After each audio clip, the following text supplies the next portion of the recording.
Good morning बच्चों।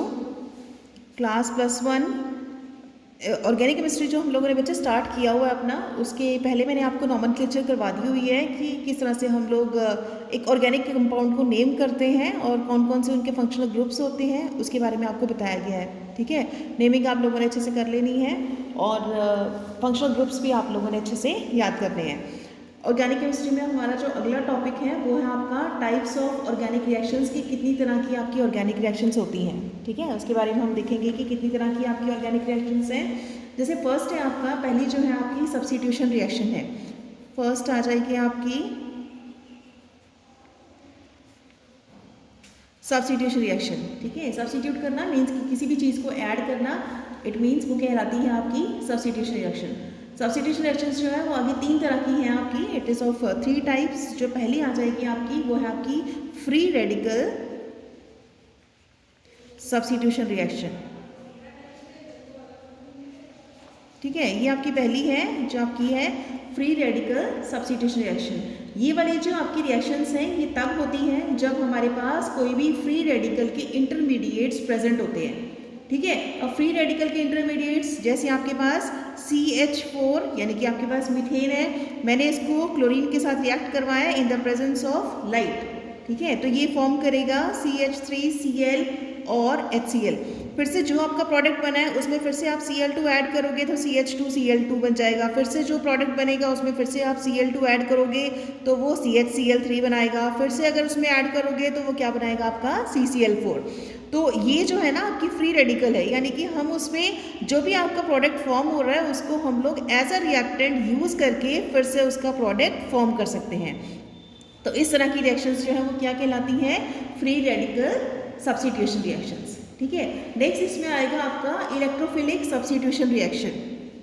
Next है आपकी इलेक्ट्रोफिलिक सब्स्टिट्यूशन रिएक्शन। अब इलेक्ट्रोफिलिक सब्स्टिट्यूशन रिएक्शन का मतलब क्या है? ये जो आपकी रिएक्शंस हैं ये तब होती हैं जब भी कोई इलेक्ट्रोफाइल जो है वो अटैक करता है किसी भी फॉर्मेशन के ऊपर। ठीक है, अब फॉर एग्जांपल इसमें पहला आएगा आपका यूनिमॉलिक्यूलर रिएक्शन। यूनि का मतलब है 1। ठीक है, जैसे यहाँ पे आपके पास है यूनिमॉलिक्यूलर रिएक्शंस। यूनिमॉलिक्यूलर रिएक्शंस जो है हमेशा फर्स्ट ऑर्डर रिएक्शन मानी गई है और यही रिएक्शंस जो है वो बहुत ज़्यादा रेयर है और हमेशा तब होती हैं जब कोई एलिफेटिक कंपाउंड हमारे पास प्रेजेंट होता है। ठीक है, पहली बात ये आपकी फर्स्ट ऑर्डर रिएक्शन है हमेशा ही। ठीक है, फर्स्ट ऑर्डर में आप ये नहीं कह सकते हो कि ये आपकी सूडोकेमिकल रिएक्शन है, हम ऐसा नहीं बोलेंगे, क्योंकि सूडोकेमिकल रिएक्शंस तो वो वाली रिएक्शंस होती हैं जिनके अंदर माना जाता है कि ये फर्स्ट ऑर्डर की रिएक्शंस हैं बट एक्चुअल में वो फर्स्ट ऑर्डर को फॉलो नहीं करती। तो सूडोकेमिकल रिएक्शंस जो है इसके अंदर नहीं आएंगी। यूनिमॉलिक्यूलर के अंदर सिर्फ हमारी फर्स्ट ऑर्डर की रिएक्शंस आएंगी और ये रिएक्शंस जो हैं बहुत ज़्यादा रेयर होती हैं। ठीक है, कम देखने को मिलती हैं और ये हमेशा तब होती हैं जब हमारे पास कोई एलिफेटिक कंपाउंड प्रेजेंट होता है। अब यहाँ एलिफेटिक वर्ड यूज़ हुआ है तो इसका मतलब क्या है? एलिफेटिक का मतलब क्या है? एलिफेटिक का मतलब है स्ट्रेट चेन कंपाउंड्स। जितने भी आपके सिंगल चेन कंपाउंड्स होते हैं या फिर स्ट्रेट चेन कंपाउंड्स होते हैं वो सारे आपके एलिफेटिक कंपाउंड्स हैं। ठीक है, जैसे आपके पास कोई भी एग्जांपल है like CH3 CH2 MgBr plus HBr। ठीक है, अगर मैं इसको HBr के साथ ट्रीट करती हूँ तो ये क्या बन जाएगा आपके पास? सिंपल एल्केन बन जाएगा लाइक CH3 और MgBr2 जो है वो रिलीज हो गया। अब ये जो फॉर्मेशन हुई है ये फॉर्मेशन हुई है कोई भी आपके सिंपल एल्केन की। ठीक है, तो इस तरह की रिएक्शंस को हम लोग क्या बोलते हैं? Unimolecular reactions. दूसरी है आपके पास बाईमॉलिक्यूलर रिएक्शन। अब बाईमॉलिक्यूलर रिएक्शंस कौन सी हैं? वो वाली रिएक्शंस जो कि आपकी सेकंड ऑर्डर रिएक्शंस हैं। ठीक है, अब सेकंड ऑर्डर का मतलब समझ रहे हो? सेकंड ऑर्डर का मतलब है फॉर एग्जांपल ना आपके पास कोई भी रिएक्शन है like N2 plus 3H2 gives 2NH3। ये आपके पास रिएक्शन है। अगर हम इसका ऑर्डर फाइंड करते हैं तो इसका ऑर्डर क्या होगा? नेचुरल है कि इसका ऑर्डर जो है आपका 3 + 1 कितना हो जाएगा? 4। ठीक है, अब यहाँ पे देखो हम लोग किसका देख रहे हैं? प्रोडक्ट साइड का। तो प्रोडक्ट साइड का अगर हम देखेंगे कि कितना ऑर्डर है तो नेचुरल है कि ये जो आप NH3 लिखोगे, ये मैंने लिखा NH3 विद स्क्वायर ब्रैकेट है ना, तो ये क्या हो जाएगा? With the power 2। तो it means second order reactions वो वाली रिएक्शंस विच फॉलोज कि जो आपकी स्टेगोमेट्री टर्म्स हैं, जो आपकी पावर होती है वो 2 बनाती है, इट मीन्स वो क्या है आपकी सेकेंड ऑर्डर रिएक्शंस है। ठीक है, तो बाई मॉलिकुलर रिएक्शंस वो वाली रिएक्शंस हैं विच follows the second order reactions, और ये हमेशा किस में देखी जाती है, ये देखी गई है आपकी एलिफेटिक में, ये देखी जाती है हमेशा एरोमेटिक कंपाउंड्स में। अब एरोमेटिक कंपाउंड्स कौन से हो गए, aromatic compounds are those compounds which forms a ring chain structure. ठीक है, रिंग लाइक स्ट्रक्चर्स बनते हैं जिसमें उसे हम बोलते हैं एरोमेटिक कंपाउंड्स। फॉर एग्जांपल ना, जैसे आपके पास बेंजीन रिंग है, ठीक है, वो क्या है, रिंग लाइक स्ट्रक्चर है। पेंटेन है, फॉर एग्जांपल ये आपका पेंटेन, ठीक है, हैविंग 5 कॉर्नर्स, ठीक है, जिसके 5 कॉर्नर्स हैं, वो क्या कहलाएगा आपका रिंग लाइक स्ट्रक्चर्स है। जैसे आपका स्क्वायर है, ठीक है, ये क्या कहलाएगा आपका एरोमेटिक कंपाउंड्स। अगेन जैसे आपका ट्रायंगल है, तो ट्रायंगल क्या शो करेगा आपका एरोमेटिक कंपाउंड्स। तो all those means which having the ring like structures called as the aromatic compounds. और एरोमेटिक कंपाउंड्स जो हमेशा किस में देखे जाते हैं, आपके बाईमॉलिक्यूलर रिएक्शंस में देखे जाते हैं। एग्जाम्पल इसका देख लेते हैं एक। फॉर एग्जाम्पल ये आपके पास बेंजीन रिंग है, इसको मैंने किस तरह ट्रीट किया है, CH3Cl के साथ हम लोगों ने ऐड किया है in the presence of AlCl3।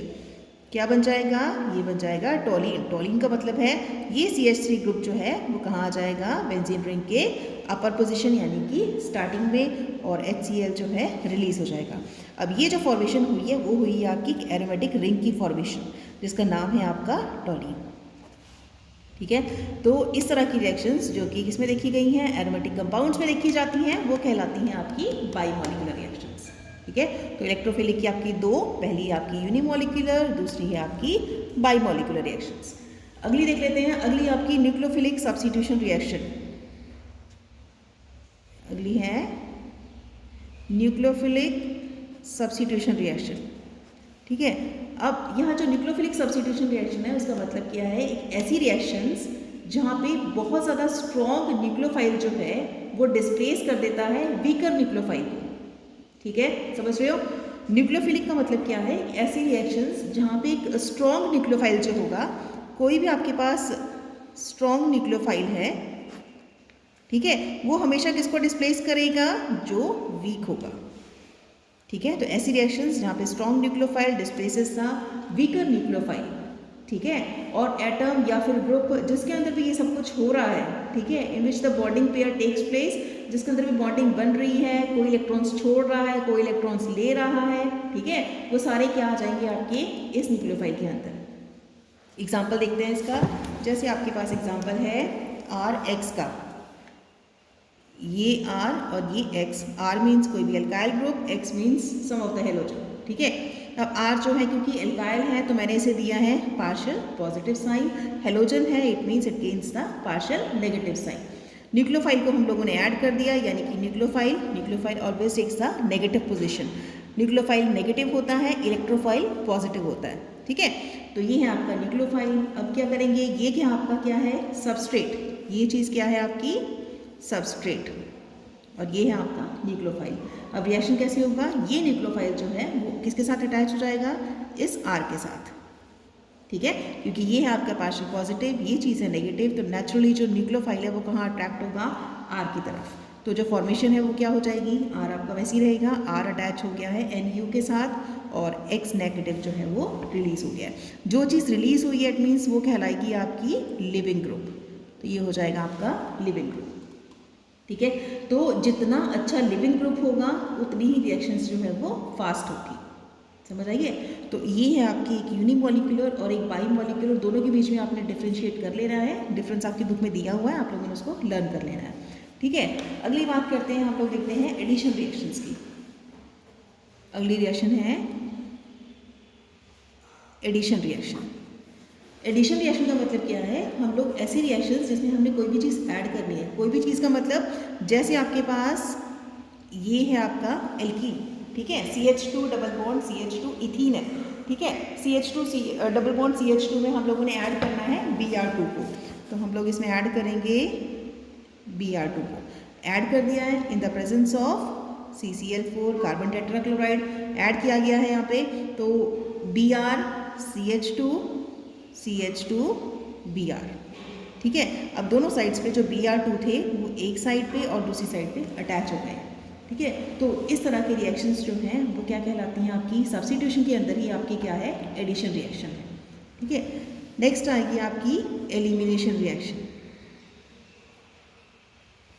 Elimination reaction, eliminate होना मीन्स बाहर निकल जाना।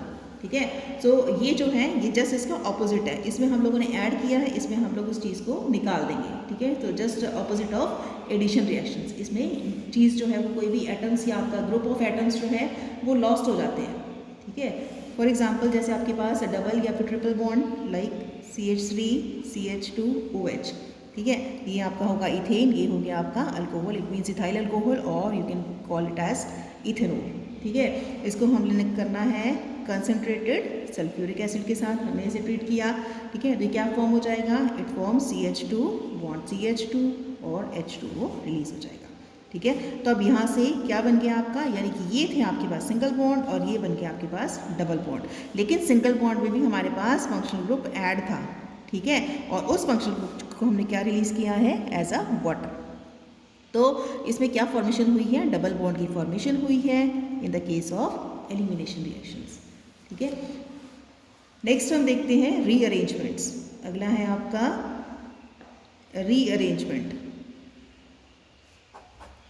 अब रीअरेंजमेंट में क्या है, इसका रीअरेंजमेंट का मतलब होता है किसी भी चीज़ को रीऑर्गेनाइज करना। ठीक है। आपके पास कोई भी मॉलिक्यूल है, मॉलिक्यूल के अंदर जितने भी आपके एटम्स हैं उसको हमने रीअरेंज करना है, और रीअरेंज भी कुछ इस तरह से करना है आपने कि जितने भी उसके अंदर फंक्शनल ग्रुप हैं, डबल बॉन्ड है, ट्रिपल बॉन्ड है, वो सारे क्या है आपके पास इस तरह से अरेंज्ड हो ताकि एक जनरल स्ट्रक्चर को फॉर्म करें। फॉर एग्जांपल जैसे आपके पास रीअरेंज करना है आपने CH3 to C single bond CH double bond CH2। ठीक है। इसको हमने एसिड कैटालाइज कर दिया हुआ है, ये आपके पास है एसिड कैटालाइज, ये बन गया है CH3 twice C single bond C CH3 twice. ठीक है। यानी कि ये चीज़ जो थी आपकी एज अ डबल बॉन्ड हम लोगों ने इस तरह से शो किया है, एसिड कैटालाइज्ड हुआ है, तो यही रिएक्शंस जो है वो आगे जाके इस तरह से फॉर्म हुई है। सिर्फ हमने इसे रीऑर्गेनाइज किया है, बाकी और कुछ नहीं है। सिर्फ जो रीअरेंजमेंट्स होते हैं कुछ इसी तरह के होते हैं, लाइक ये जो चेन है इसमें हमारे पास सिर्फ एक ही ब्रैकेट था और यहाँ पे जाके हम लोगों ने इसे 2 ब्रैकेट में इन्वॉल्व कर दिया है। इट मीन्स वो क्या कहलाएगी, आपकी रीअरेंजमेंट रिएक्शन। ठीक है। नेक्स्ट हम बात करेंगे मेथड्स ऑफ प्रिपरेशन की, किस किस तरह से इसकी प्रिपरेशन होती है, ऑर्गेनिक कंपाउंड्स की किस किस तरह से प्रिपरेशन होती है। जैसे पहला मेथड है आपके पास crystallisation. First method is called as crystallisation, है ना। इसमें क्या होते हैं आपके डिफरेंट जो सॉलिबिलिटीज़ होते हैं, जितने भी ऑर्गेनिक कंपाउंड्स उनकी डिफरेंट सॉलिबिलिटीज़ होती हैं, इम्प्योरिटीज़ होती हैं, उसको हम सेम सॉल्वेंट में ऐड कर देते हैं, जिसे नाम दिया जाता है क्रिस्टलाइजेशन का। ठीक है। नेक्स्ट अगर हम देखें तो वो है आपकी सब्लिमेशन। तो व्हाट डज इट मीन कि सब्लिमेशन क्या होती है। सब्लिमेशन में कोई भी आपका सॉलिड सब्सटेंस है वो डायरेक्टली कन्वर्ट होता है किसके अंदर, वेपर स्टेट के अंदर। ठीक है। तो ऐसी प्रोसेस को क्या कहलाती है, that is called as sublimation process. ठीक है। और जितने भी आपके कंपाउंड्स होंगे, जितने भी आपके सब्लिमेटेड कंपाउंड्स होते हैं, it get separated from the non sublimated properties. किस किस तरह से हम लोग उसे अलग करते हैं, जैसे आपने आयोडीन को अपने NaCl से अलग करना है ना, तो उसको किस तरह से अलग करोगे, by the process of sublimation. ठीक है। फॉर एग्जांपल जैसे आपके पास कैम्फर है ना, नैप्थलीन बॉल्स होती हैं, एंथ्रासीन हो गया, बेंजोइक एसिड्स हो गए, वो सारे जो हैं सब्लिमेशन की प्रोसेस के थ्रू जो हैं वो क्या होते हैं, सब्लिमेट होते हैं या अलग अलग होते हैं। ठीक है। उसके बाद नेक्स्ट है आपका टाइप्स ऑफ क्रोमेटोग्राफी है, और लास्ट आपका क्वालिटेटिव और क्वांटिटेटिव एनालिसिस है। आप लोगों ने यहाँ तक जो है वो अच्छे से कर लेना है इसको। और ऑर्गेनिक रिएक्शंस में आप लोगों ने नेमिंग ऑफ द रिएक्शंस और प्लस की सब्स्टिट्यूशन की जितनी भी रिएक्शंस आपको करवाई गई हैं आज, लाइक फर्स्ट जैसी थी आपकी फ्री रेडिकल, है ना, फ्री रेडिकल, उसके बाद इलेक्ट्रोफिलिक, यूनिमोलिकुलर, बाईमोलिकुलर, इन दोनों का डिफरेंस जो है आप लोगों ने बुक से पढ़ लेना है। आप समझा दिया गया है आपको, और यही डिफरेंस में बताया गया है, तो आप लोगों ने इसको लर्न कर लेना है अच्छे से।